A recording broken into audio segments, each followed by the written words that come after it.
Dave, there must have been a time yesterday when you thought that you guys were going to do it. Yeah, obviously none for 100. Our thoughts were real positive.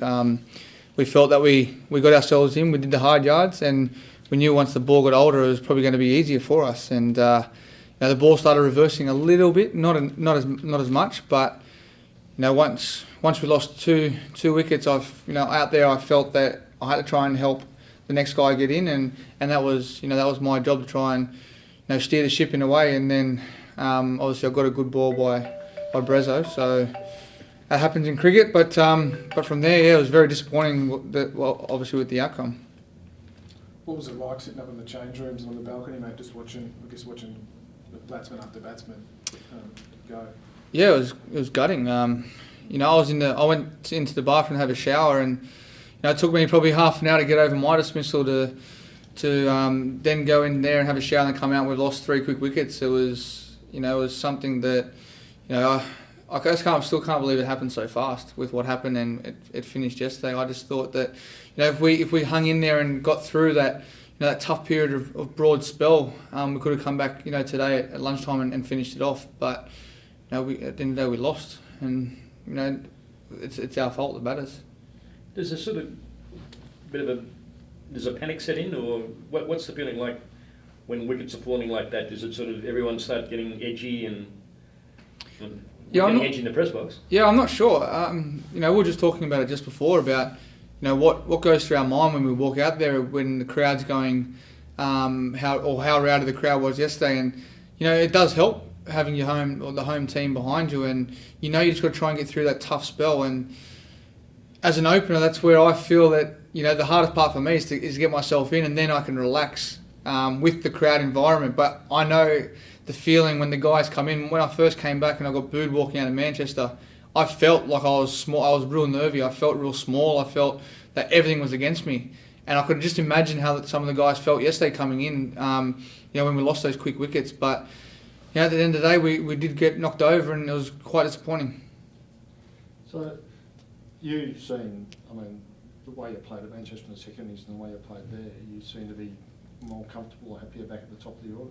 Yeah, I enjoy opening the batting. I can play the way I want to play and get myself in. I've got to have a solid defence against these guys. I know what they're going to bring to the table. I've got to work out my game plan, how to score runs, and yesterday I did that, and that's the way I'm going to keep playing. But hopefully I've got to try and block out that good ball.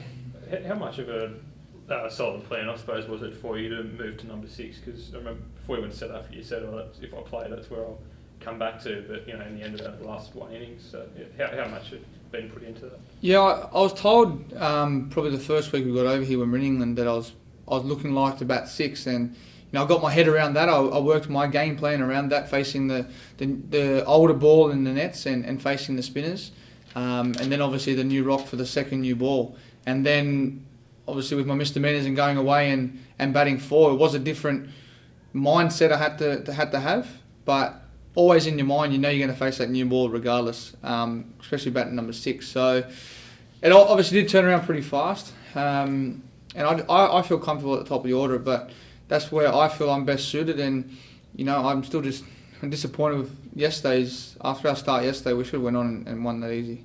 Do you think that watching you open, when you first came in at Manchester and the ball was turning with Swan, obviously it's difficult to start against you, but you were set when he came on, and 3 balls in, you've hit him over, sort of widened it off for 6. Does that tell us a fair tale of the positions and how you can react against spinners if you're set at the top of the order rather than having to go and face them straight off?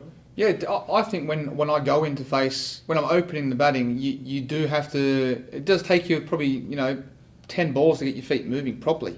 They're not going to move straight away, and then when you're coming in at number 6 and you're facing Swan as a left-hander, it is hard to get your feet moving, and you're probably more inclined to sit on the crease, and that's what generally that he wants you to do, because he's trying to get you out LB from left-hander's point of view. So I find it actually easier to play him if I'm opening, because I can settle in, I've got my rhythm, and then I can use my feet. And coming in at 6 was a bit different to face him. I was caught in the crease, and it turned out he got me out like that. Do you enjoy the contest? He was trying to get you to play across the line, play against the spin. Yeah, definitely, yeah. And once or twice you did, and you put him away for runs, but he's leaving that mid-wicket area free to entice you to go there. It must be a fascinating exercise when you're out there. Yeah, it was. Well, I know that he wants me to hit there, but I'm not going to hit there at all. But yesterday, when I can see, you can see the line that he's going to bowl. So I'm batting on leg stump line, anything that's on that side of my vision, I know that he's either trying to get me to sweep or he's trying to hit me across the line. But that's upon my feet to be moving and to try and get that on the full or on the half volley and not get caught in between. So, I've watched a lot of footage of him against left-hand batters, and I've just worked out I've got to keep playing with the spin until I get that one where I can hit on the full and then I can hit through mid-wicket. Dave, how did you find opening with Chris Rogers? Because I think we were calling you and Cow and the odd couple. Do you guys feel like you complement each other quite nicely, you and Rogers? Or? I said it to Bucky yesterday at drinks break. I said I actually enjoy batting with you because you don't say anything. Because when you're out there, he's got such a structured game plan and he knows his game so well. He scored 20,000 first-class runs. He's just peeled off 100 in the first innings. He's so basic with how he goes about his game. And when we're out there we're chasing. Yesterday, he just kept on saying to me, just keep it simple, keep it simple, and back your game plan. And that's all we basically did, and we didn't really need to say much out there. He's very similar to Ed. They're both smart people. They both go about their business how they do, and I find opening with both of them has probably helped my game as well, because I do like to get involved in a bit of a conversation when we're out there about things that are not anything to do with cricket, just to take your mind off it. But those guys are so disciplined with what they do, and it actually keeps my mind at ease as well. You talk about 20,000 first-class runs. Does it help having just that experience at the other end, and knowing that he's a guy who just won't lose his head? Yeah, definitely. I knew yesterday once. I think Bresnan probably bowled 4 or 5 balls he played and missed that, and I could see Bresnan just fuming and uttering words under his mouth, and I'm at the other end giggling because I know playing against Bucky, it's exactly what you do when you're the fielding team as well. You're like, is he ever going to nick one? But he doesn't, because he knows how to grind out big runs, and that's what he's done at first class level, and now he's doing it at test level, and it's fantastic for our team. Is he an example that others can learn from in the team? Just the attitude and the way he sort of goes about making his runs? Yeah, definitely, especially for the guys who like to play their shots and like to feel bad on ball.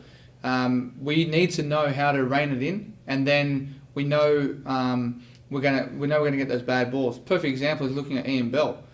Anything that we've bowled to him straight at the stumps, he's defended back to the bowler.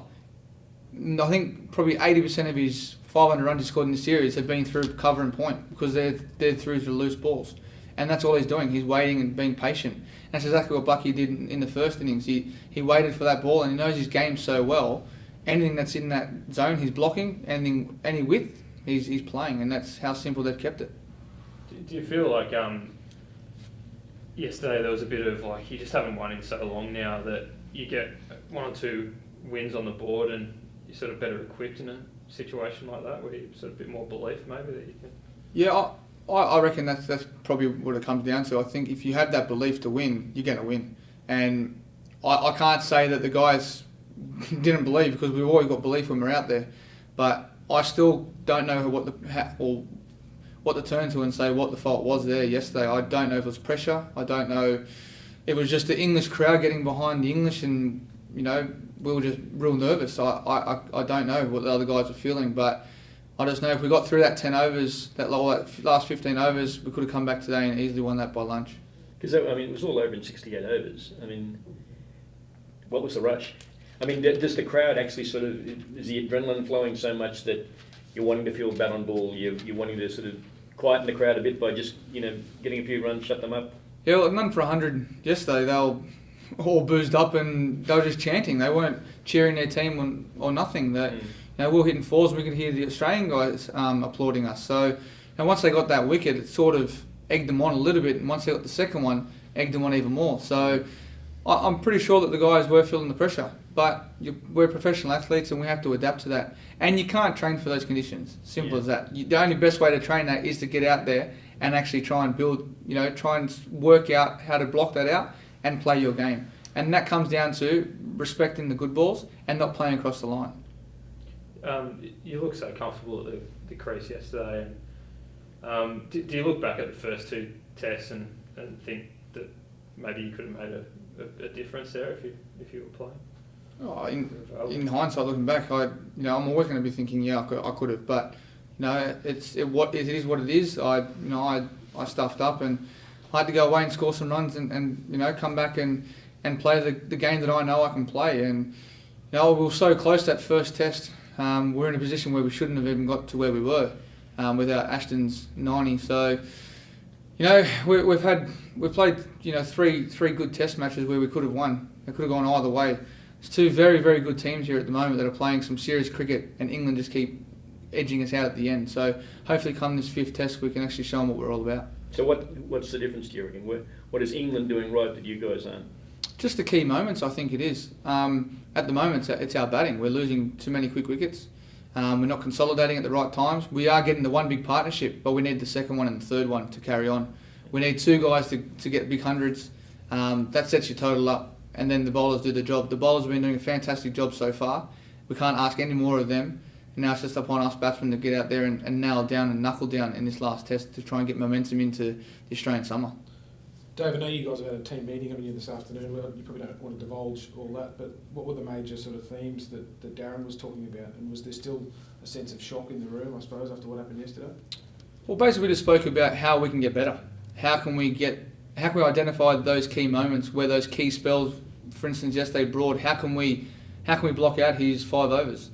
Put away your shots. You don't need to play any shots until you get a half volley or a full toss, or if it's in your line, you defend it and don't need to play across the line. And yesterday it summed it up. There's a lot of bowls, a lot of LBs.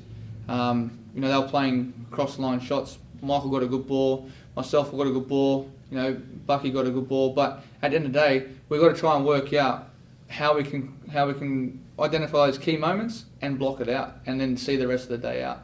And that's all we spoke about. And that's about training specifically for what you need and what you think, or how they're going to get you out. You've got to try and identify that and have a game plan of how to score and how to make sure they're not getting you out, how you know they're going to get you out. I think you said you couldn't believe still that it had happened. Is there still that sort of sentiment among the boys, still come to terms with what happened yesterday? Yeah, definitely. All the boys are still thinking, you know, how did that unfold like that? And you know, it is what it is. We have to move forward from that, and we've just got to keep learning and getting better. And that starts with this, you know, the game in Northampton.